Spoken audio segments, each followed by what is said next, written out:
And welcome back to another episode of Student of the Game. Student of the Game's been around for 2.5 years, and I got to tell you right now, I was nervous to ask this guest to be on the show. But I tell you, I'm so grateful you're here. Keon, if there's nobody listening, I know my kids are going to get something out of this.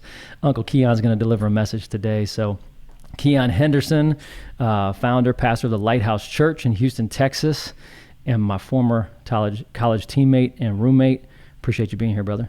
Man, good to be here, man. I'm walking around this place and seeing all that you have done. Man, what's crazy is you were a student of the game while you were still participating. And so, like, what I see you doing right now is no different than what I saw you do 23? Long time. Don't say specifically, right? Long time ago. Gotcha. First of all, before we get into this, I want to talk a little bit about all you've accomplished, but we have a podcast for small business owners. You know, I believe that most people don't have a coach. Most people don't know that they need a coach. Mm-hmm. And you and I have been coached all of our lives. You've done some pretty amazing things.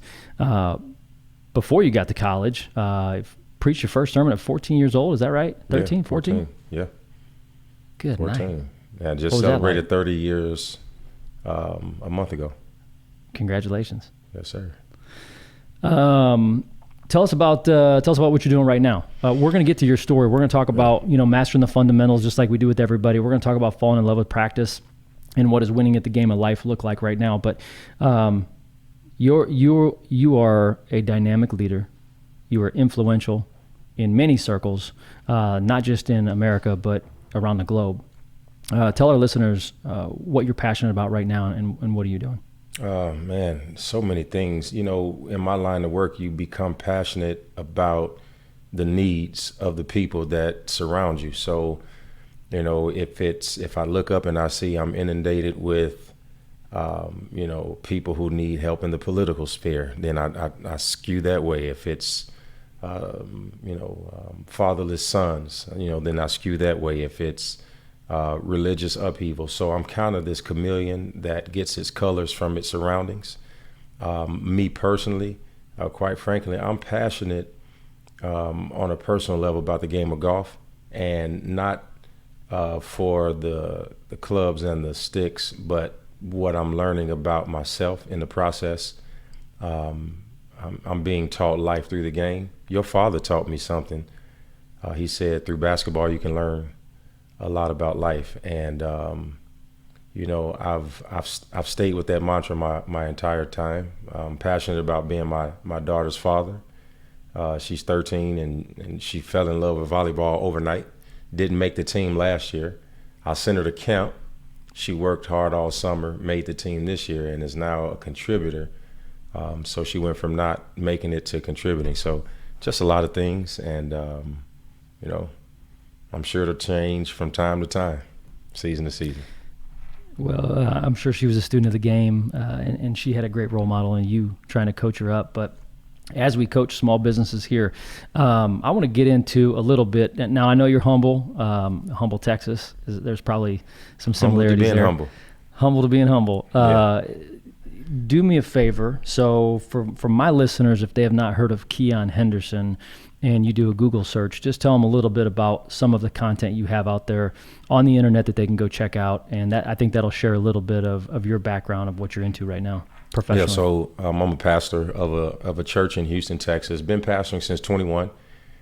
This is the second church that I've been the senior pastor of. So you can go to Keion Henderson TV on YouTube, on Instagram at Pastor Keon. And so what I try to do is sit on the precipice of faith and culture. And, like you love hip hop, but you also love God and you love business. And it is my goal to let people know that you can be theologically sound and still be culturally relevant, that you don't have to exclude any part of yourself, because I think that you have to use everything that you have to be effective. So, been pastoring for a while, preaching for a while, leading for a while. I'm an entrepreneur through many different myriads. Authored 3 books, real estate. I'm really, really loving the stock market right now because everybody's running out and I'm running head first in. I think when everybody's running out of the burning house, if you're gonna win, you got to go in. So doing that, learning a lot about, in small business, learning a lot about federal investments and the taxations associated with that. So none of this stuff is native to how I was raised. I had to learn it like you, being a student of the game, and learning it through relationships along the way.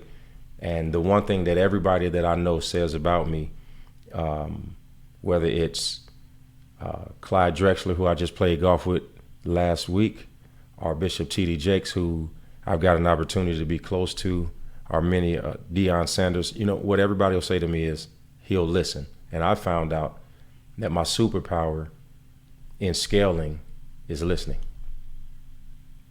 How do you teach yourself that? How did you learn that? Well, I think a student is a person who sits in life as a classroom and then creates a curriculum out of every circumstance. So I can't quantify how I taught myself that. I just came to the realization that I had to convert life into learning because I didn't have a lot of teachers. And so I think that a real student is somebody who builds, and I want to say it the way I have it in my heart. Like, I think it's a person who is a builder through wisdom and treats every circumstance as a lesson from a textbook. Right? And every loss is a lecture. Like everything that I've done wrong was also speaking to me to help me to get to a better place. Because I think that in order to get a yes out of life, you have to accept the no's. I heard one person say that for every one yes that you'll get that'll change your life, you have to survive 9 no's. That right there was me turning life into a classroom. So I've just learned along the way from people who had already been places I was trying to get. So we could spend a couple hours, you and I, just talking and rapping about the good old days and whatnot. But tell listeners a little bit about where you're from, your upbringing, and how basketball got you to Fort Wayne. Man, so I'm from Gary, Indiana, born and raised. I'd only been out of Gary twice by the time I met you. Once for my grandmother's funeral and another for a family vacation that we took to Niagara Falls. Other than that, I don't remember being outside of the state much. My basketball coach, Bobby Miles, is trying to find a place for me to go to college because I wasn't heavily recruited out of high school. Had no exposure. Back then, you had to send tapes places. Nobody was sending my tape anywhere. And I was just known as this freak athlete. But I talked to Steve Alford once at I think he was at Southeast Missouri State at the time. Mm-hmm. Another school in Arkansas, and IPFW. And your dad, Coach Noel, told my coach, if you can get him down here, we'll look at him. And he drove me from East Chicago here. And when I got here, I met you, D'Angelo Woodall, and a couple other people. And you remember Coach P at that time just threw a ball in the middle of the court and said, y'all go at it. And the first time we ever met, we had to play one-on-one.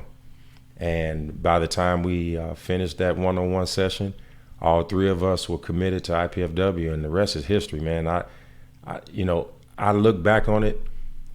It was basketball that brought me here, but I think you and I both know all these years later, it was way bigger than that. Like, that's just what the plan appeared to be, but it was bigger than basketball. Yeah, it was unbelievable. I remember I think it was our first week in school, and we're playing ones like you talked about. I knew back then you were a visionary. Like I saw it in you. I knew it. You remember our first weekend in town. We were all like, what are we gonna do? Let's go to putt-putt. Let's do some go-karts. Let's do something. Mm-hmm. I mean, we're 18 years old. Broke, don't know nobody, have nothing to our name, and we go putt-putt and go-karting. And there was this older man there. He's probably our age now, but he felt old at the time.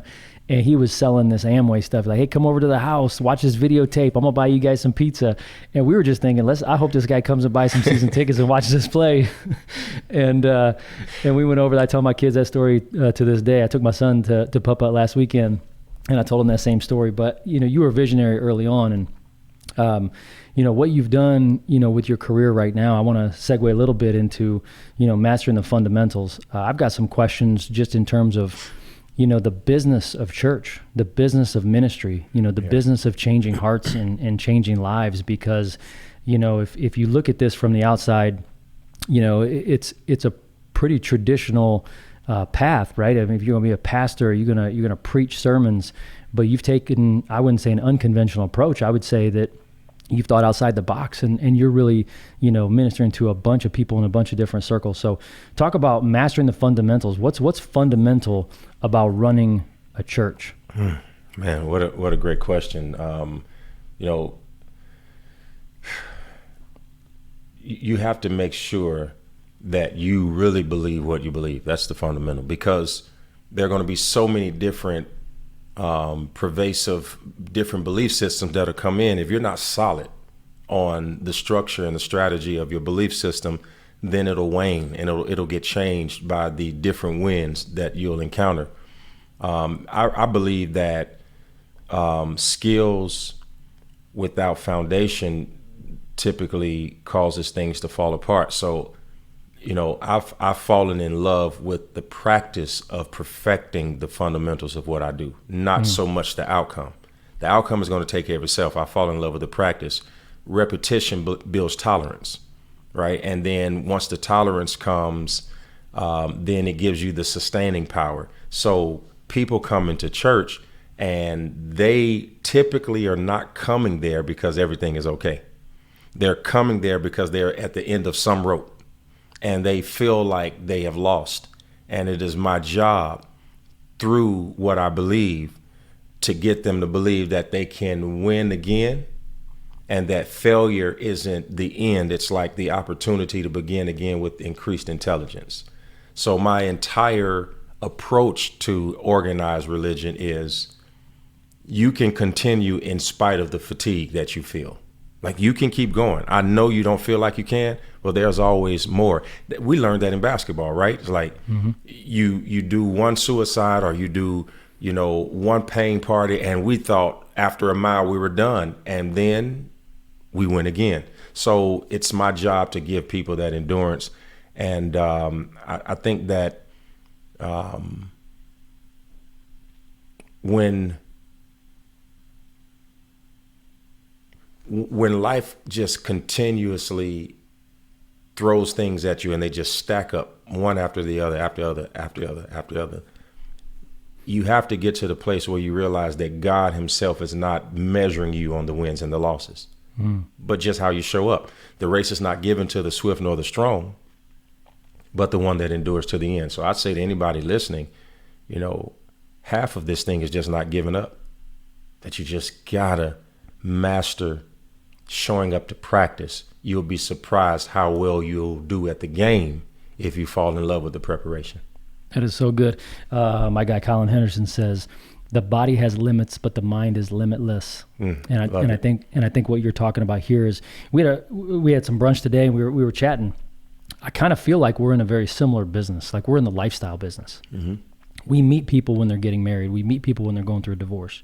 We meet people when they're moving out of town and relocating. We're meeting people where they are. Like, the lifestyle transition people are going through is when we start to talk about the housing change that they need to make. So what I'm hearing is part of the fundamentals of what you do every day is understanding that you meet people that are going through some type of lifestyle change, or they're going through something and they're reaching out for help. Yeah, and helping them to realize that every delay is actually a lesson in time management.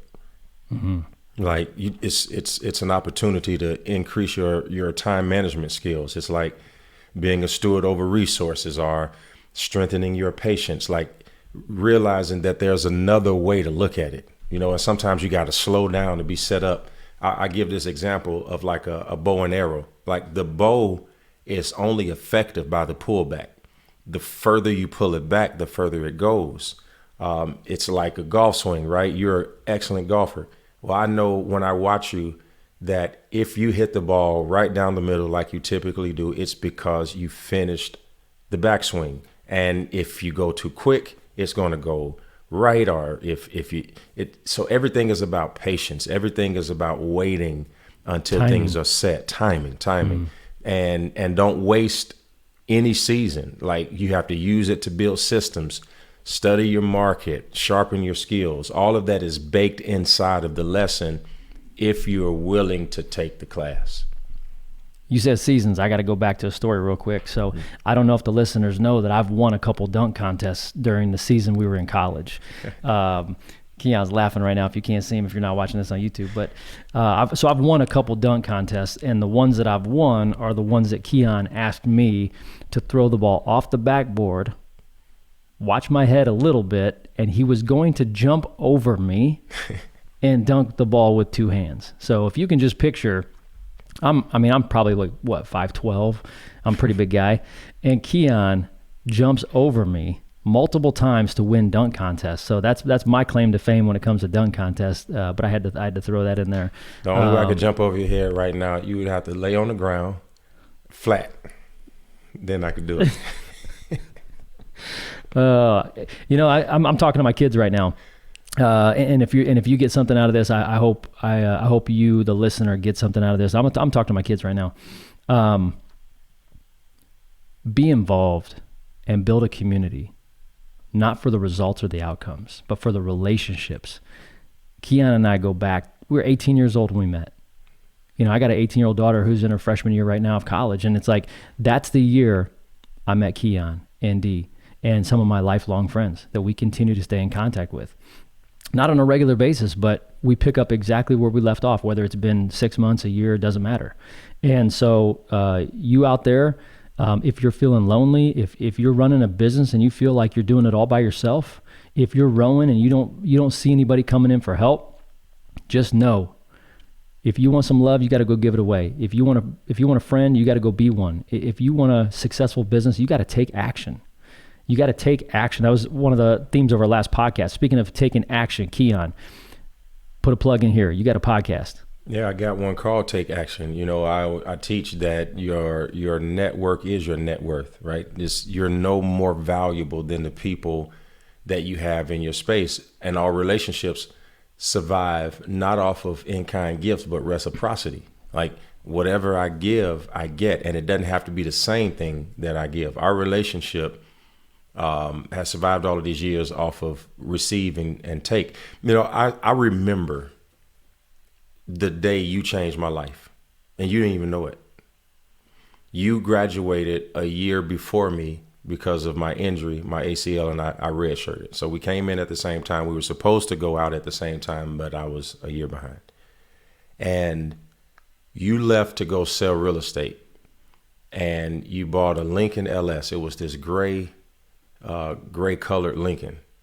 And we were in the bus getting ready to go on the road trip. And for whatever reason, I remember it was a cold winter day because you had a black trench coat on, you had some gloves, and you showed up. I looked looking like a back rack ad. I look out of the window of the bus. I can still see you. I look out of the window before we go on the road trip, and I'm looking at you, the guy who came in at the same time as me, outside of the bus, in a car that my mother could never buy, wearing clothes that I never could afford, selling real estate, selling houses that I could never live in. And it was the day that inspiration woke up in me and said, you can do it too. I didn't know how successful you were. I just know what it appeared to be.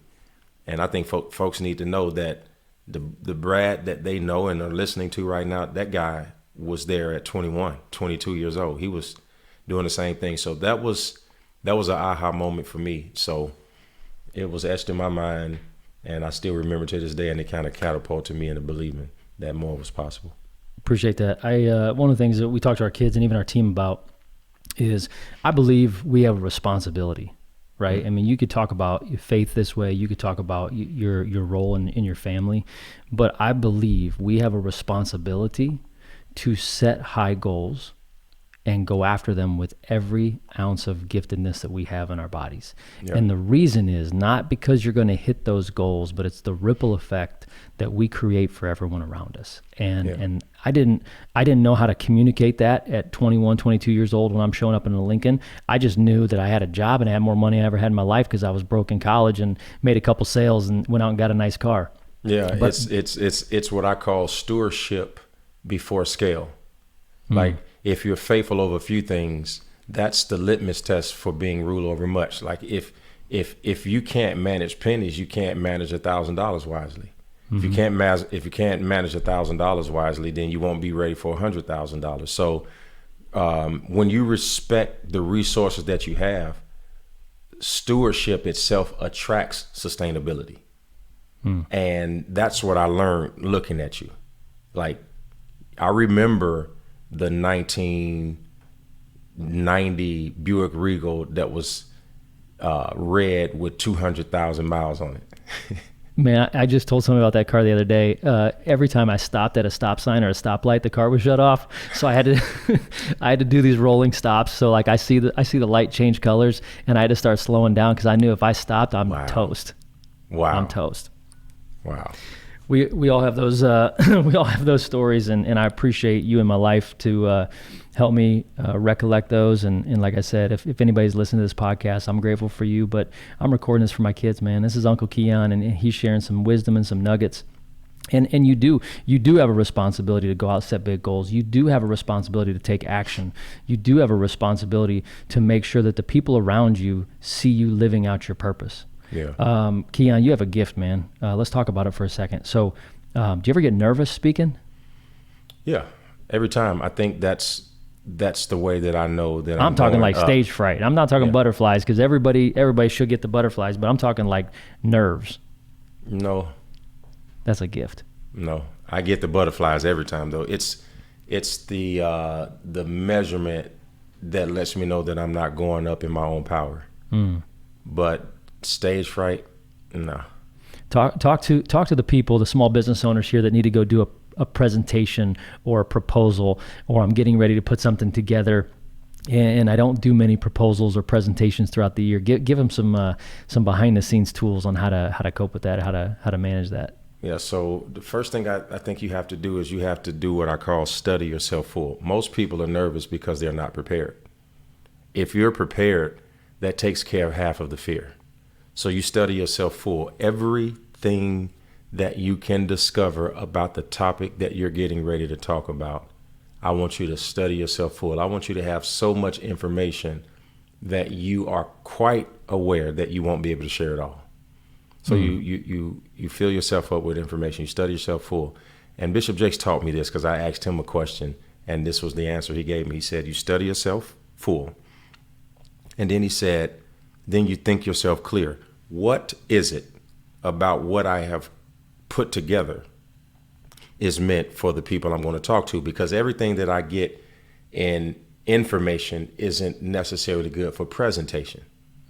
What part of this is for my system and what part of this is for my audience? Because some of it is for you. And you should never speak about things that you were meant to be taught by, not initially. So you study yourself full, you think yourself clear. And if you are, a believer, I think you should pray, because praying humbles you and puts you in a position where you recognize that there is a power higher than you. So you pray. And then after you've done all of that, you just got to let yourself go. And the best way I can say let yourself go is like, imagine, you remember back in the day, the old bathtubs that had the rubber thing with the chain that you pull, and you just pull that thing out and all of the water just starts to, and you just, once you've filled yourself with the right stuff, you let yourself go. I'll tell you, just like golf, I've been doing a lot of reading about golf. I realized that it's a game you could read about and learn, unlike others. You can't read about basketball and learn too much about it, but there's so much information with golf. The people who are the best at it are not the best athletes. They have the most information. And so I've been trying to get the information, and I heard one golfer say, there is the think box and then there's the performance box. And the think box is behind the ball. The performance box is at address. And the reason why most people are not good at golf is because they blur the boxes. They're in the performance box doing thinking. The best golfers in the world, they pick the target. And once they have picked the target, once they get over the ball, they're not concerned with what's 300 yards away. All of their business is 70 inches away from their nose. And so I think that as small business owners, you've got to pick your target. You've got to decide where you're going. But once you're in the think box, once you're exited the think box and get in the performance box, you just got to let yourself go. Pull the plug. If you filled yourself up properly, you got all the right information in you, then the right stuff is going to come out. And so trust what you put in you. And once it's time to get up there and speak, you pull that plug and you say everything that you put in you. You'll have a successful moment. That's amazing. I've heard that said in different ways before, but I've never heard it so eloquent as what you put in. I think a lot of times, a lot of small businesses are in sales, right? I mean, you're in sales. You're communicating to people why they should come to your church, why they should listen, to your sermons online, and we're all in sales. And I think one of the things we have in our culture today is nobody loves being sold to. Nobody likes it. Nobody likes being sold to. And a couple things, if I'm being a student of the game of this conversation, you said something that I think every listener can benefit from. You're a master at listening. So you listen. But before the listening even takes place, you're filling yourself up with information. And then you're being very clear on what it is the end user, your customer, your client, your prospect needs to hear. It's arrogance for me to share everything that I know. It's humility in order for me to listen to what it is you need and to deliver a solution. Yeah, the smartest person in any room is not the person who has the most answers. It's the person who has the most questions. And so being a listener has to be precipitated by filling yourself up with proper information, because it also tells you what not to listen to. Because not everybody who's telling you something is telling you something for you. So if you are empty and you haven't filled the tub, then you're going to listen to something that won't serve you well. Because you haven't filled the tub. Because you haven't filled the tub. So you got to study yourself full. You got to know all you can about the topic. That's what teaches you what the truth is. So what you're saying, not to interrupt here, but what you're saying is somebody's going to fill the tub up. It's either you or some other voice. That's correct. It's either you or some other vice. That's correct. That'll preach just to absolutely, absolutely. If you don't, if you're going to be filled some kind of way, right? It's like the other day I went home and they would drive me up to the house, and the recycling people would come and dumped the recycling bin out. And when they put it back down, the top was open. And it was raining. I mean, raining hard. And I looked into the recycling bin, full of water. I mean, full of water. And it let me know how much rain had come down. I mean, it's Houston. So when you're open, you're going to be filled by the thing above you. The recycling bin didn't get a chance to say, nope, not interested. I'm only for cardboard. Nope, I'm only for plastic. No, whatever you're open to is going to fill you. And it is knowing what's supposed to be in you that is an alarm system to say, that's not for me. But if you're not filled with the right stuff, you'll never know what you were created for.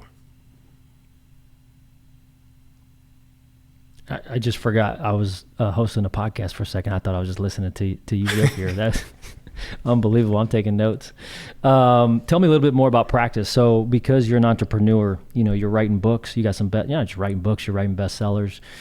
You've got some albums out there. What's your favorite song you've recorded? My favorite song that I ever recorded was, both of them are covers. I did Holy by Florida Georgia Line, and I did A Change Is Going to Come by Sam Cooke. So since those were two of my favorite songs, I covered them. Now I got to tell you that I've had some people reach out to me today knowing that you're coming on the pod. Not a lot, because not many people know this is a surprise for me that you're in town. So thanks for being here. But a couple people say, hey, spill the tea. What was Keon like, growing up? I don't have any tea to spill. What you see is what you get. He's a visionary. He's a leader. But I got one thing I will share. We had, for some male student athletes, college, we had the cleanest apartment. 100%. And that's when I learned who Sam Cooke was. That's who I learned who Al Green was, because Keon on Saturdays, like his mama, would play this music and clean the entire house by himself because he couldn't stand anybody else's mess. And a change was going to come at Trumper Way. That's for sure. 5003. Those are really good too, by the way. So get on Apple or Spotify, wherever you listen, and check out A Change Gonna Come by That's hilarious, covered man. by Keion Henderson. That's hilarious, man. You're crazy. So talk to me about falling in love with practice again, because we talked about mastering the fundamentals of what you do. Talk about falling in love with practice. What are you loving about what you're doing right now? I mean, your hands are in so many things. You're speaking all over the world. You're touring. You're preaching. You're writing. You're into business. I've been to a couple of conferences that you've been to where you teach on business. Talk to me about what are you falling in love with right now? Man, it's still not the business. It's still the people. I think people are the business. I was coming to see you today, and I walked out of the front door. I was waiting on the valet guy to drive the car up.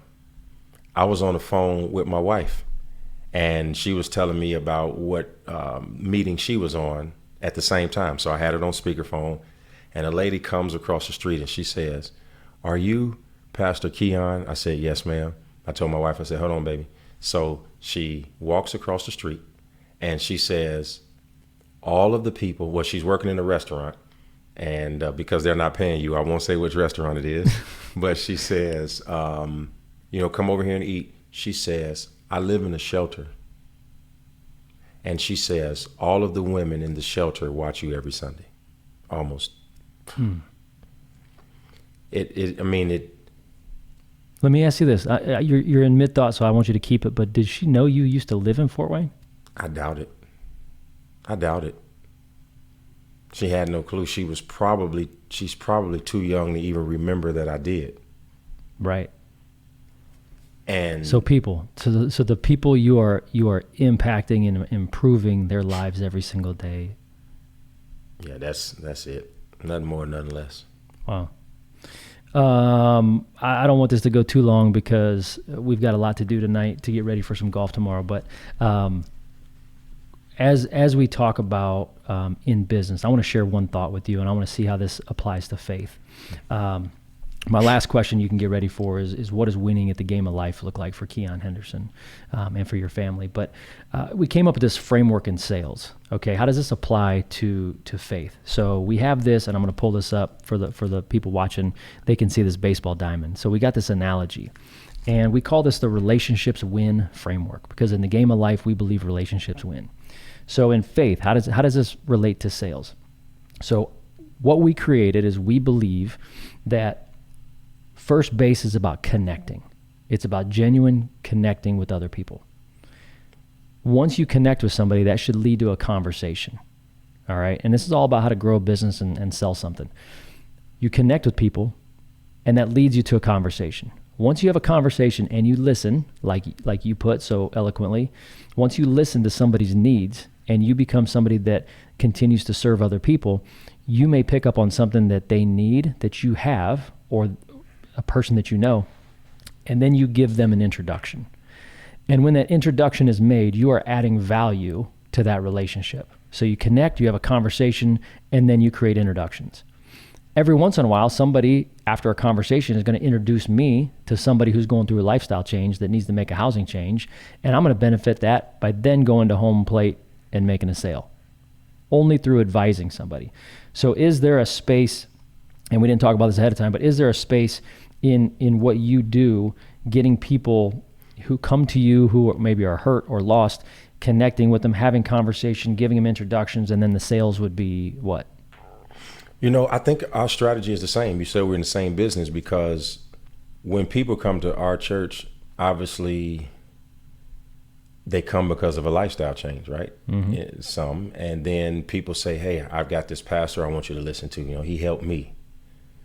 But what I've learned in 30 years is that if the person comes to the church for me, they'll eventually leave because of me, because I don't have 30 years worth of stuff to say to keep you, right? I got one message, Jesus, right? So I got to say that thing over and over again.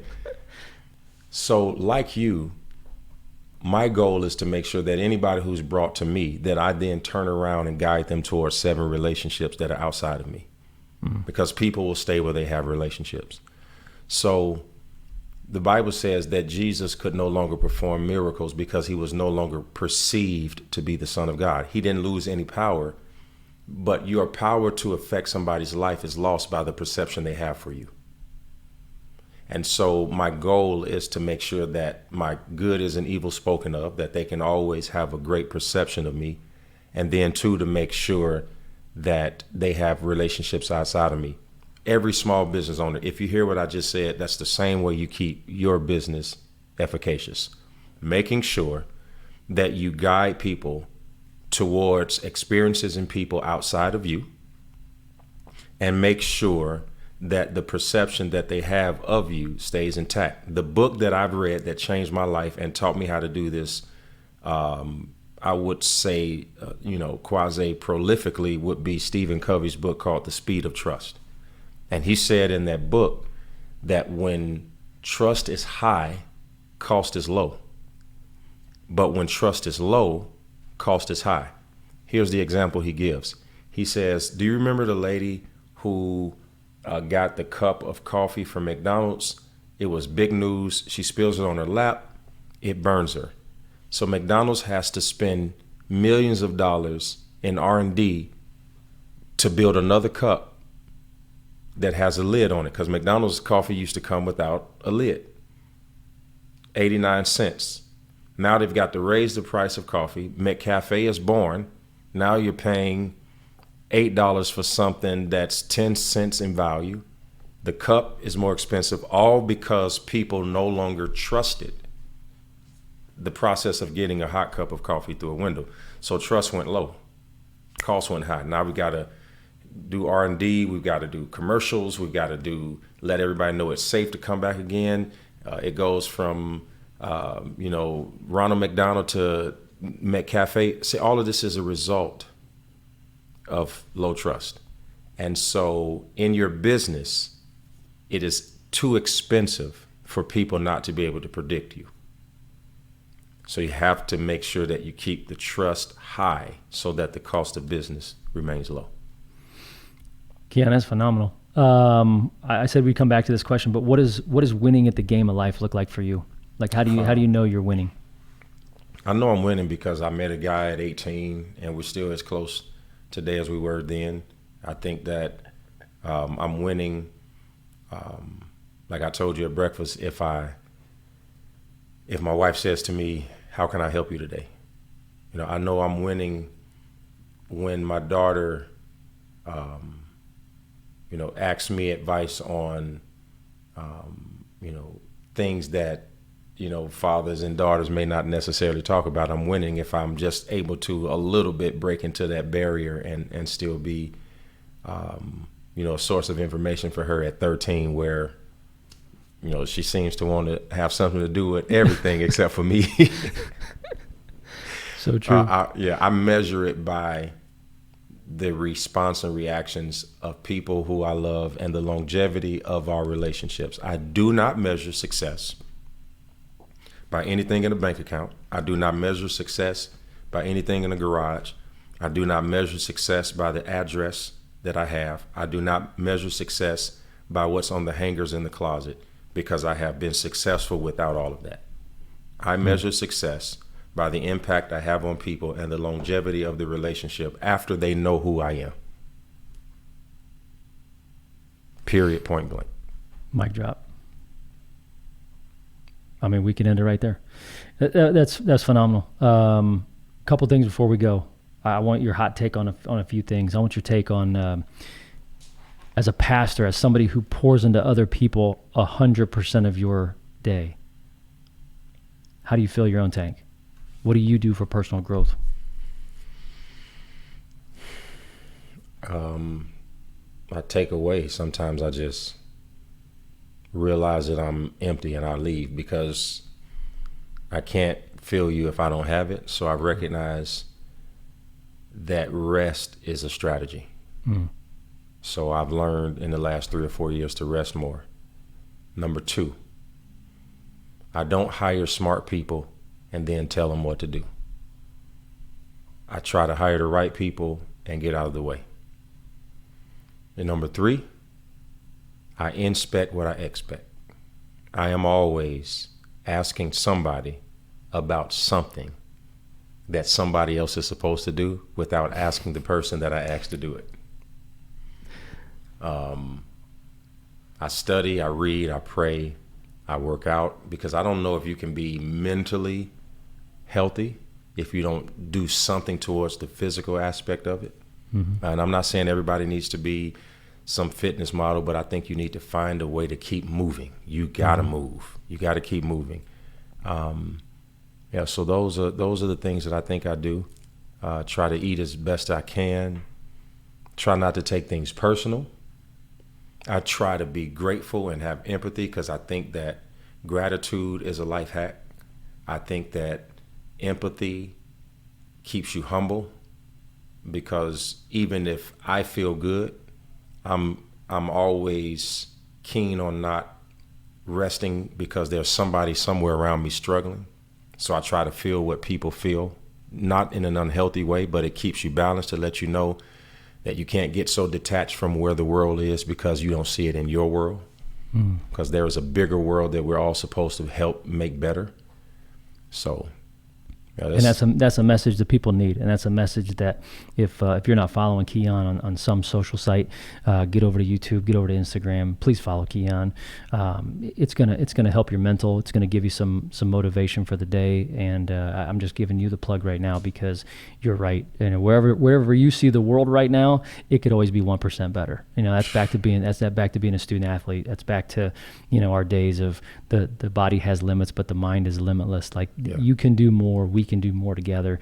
And I think that's the message, Keon, that you continue to share. So before we go, thank you so much. I'm speaking of gratitude. I am grateful that we can still be as close as we are. I'm grateful that you take some time to come back to Fort Wayne and see the Mastodons and what Coach Kaufman's doing. Check out the community and all the buildings being built around here. Thank you for that. But speaking of buildings, I've got one question for you, and I want you to comment on this. Okay. And you didn't know I was going to do this, but when I was early in my career, you trusted me. You trusted me with some real estate, and I'm grateful for that. I won't say the address, but I've got a piece of paper in front of me that has to do with the building that you purchased and started your first church there.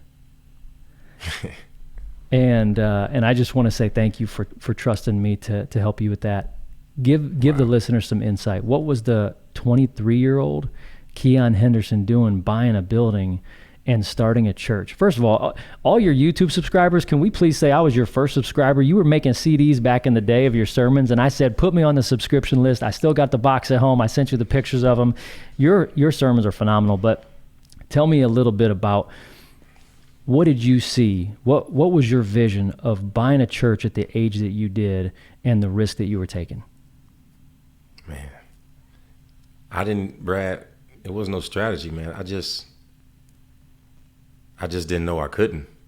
And I didn't know I wasn't supposed to. I was inspired when I looked out of the window and I saw my college roommate driving a Lincoln, which was the best car that I have ever known anybody to have at that time, outside of my own father. Your car was better than your dad's at that time. He was driving a Dodge Intrepid. You had a Lincoln. And I saw that black trench coat and those black leather gloves. And I saw my friend become something. And I'm telling you, that was when I said, I gotta go. I've got to work. So I owe it to you. Yeah, there's nothing. I had no other. There was nothing else to point to. I mean, I didn't have any wealthy family members. My mother worked at Taco Bell. She made $6 an hour, raised 4 kids. My father was not in my life. I had no wealthy aunts or uncles. I had. I mean, it was the best house I'd ever been in was your father's house. When you guys invited me over for Thanksgiving and Christmas, that was my first time seeing a brand new home. I didn't know what a car lease was until your father got a new car every 2 years. I remember saying, Coach, you get, because see, where I grew up, you that bought was one NIL car. before NIL. You bought one car, and it lasted you until it was the next person's turn to drive it. And Coach kept getting a new car every year, and I'm like, what is that? He said, it's a lease. I said, what's a lease? He says it's when you purchase a part of a car and you can give it back, but you pay less for it. It was technology to me. So that's why I said coming to Fort Wayne was more, it was not about basketball. It was God's way of showing me a life that I desired where I had no blueprint. So I owed the Knoll family, your father, your mother, and you a great deal of gratitude because it was the portal that showed me more. I think one of the things that we fail to communicate in business a lot is the relational capital that we all earn along the way. And if you're really trying to serve others, which is our number one core value, is to serve others, then what you do is the only thing you do every single day is build relational capital because we want to help other people win. In the game of life, we want to help other people win. And I know you're doing that, Keon. You're doing that at a big level. And I would encourage somebody, you don't have to be at Keon's level to do something. Go do something for your neighbor. Go do something for your friends. Keon, the kids these days. Any final thoughts before we wrap up? Any final thoughts? No, man, I'm just grateful. I think what you're doing is amazing. To be more than a realtor, to be really a life coach that uses brick and mortar to express a message. I just think you're amazing, man. So my final words are to the people who you have influence with, don't just buy houses, buy these dreams, because I promise you, if you're faithful over a few things, you'll be ruled over much. And the biggest adjustment that has to take place in all of our lives is not our address, it's our mind. And this is the biggest real estate purchase that anybody could ever make. Appreciate you sharing that. It's an honor to create the ripple effects that you've benefited from. So I love seeing you win. The kids these days say, give that man his flowers or give her flowers, which just means like accolades and appreciation. So Keon, when it comes to your life, looking back, who are some people you want to send some virtual flowers to? Who are some of the most influential people in your life? You got to send it to my mama. My mother, Gwen Scott, the one that had me cleaning up after all of y'all, because she told me, she said, if you don't like it, then do something about it. If it bothers you that much, instead of complaining to people it doesn't bother, do something about it. I'll send the flowers to my mother. I'll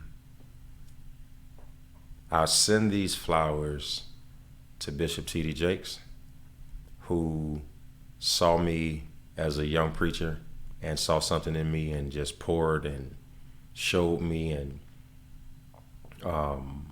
infused a work ethic in me that I didn't have ministerially. I'd send flowers to my younger sister, who I always thought was the smartest among all of us.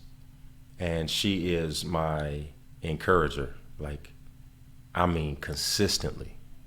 My younger sister, who I should be encouraging, my younger sister is so good at it, and she knows when, where, and how to do it, so I would send them to her.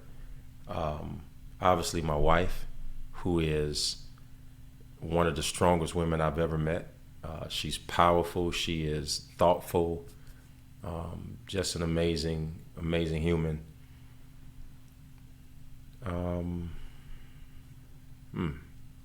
Man, if I start sending flowers to people, you're gonna have to just shut the shop down, because you brought the whole flower truck. Yeah. We can start a flower business. Absolutely. Well, again, I appreciate you. We'll wrap up now, and I just got to ask the listeners, if this has blessed you, will you take a screenshot of this and share this on social media, tag both Pastor Keon and myself, and just let somebody know that this episode meant something to you. So that's what you could do for us. We love helping other people win. Thank you for helping us win by subscribing to the show and by listening. It's my motivation every single time we get on here behind the mic. So, Keon, thank you for being in town. Let's go play some golf. Love you, man. See you in Love you about too. 3 seconds. Love you, and there's nothing you can do about it. All right, my guy.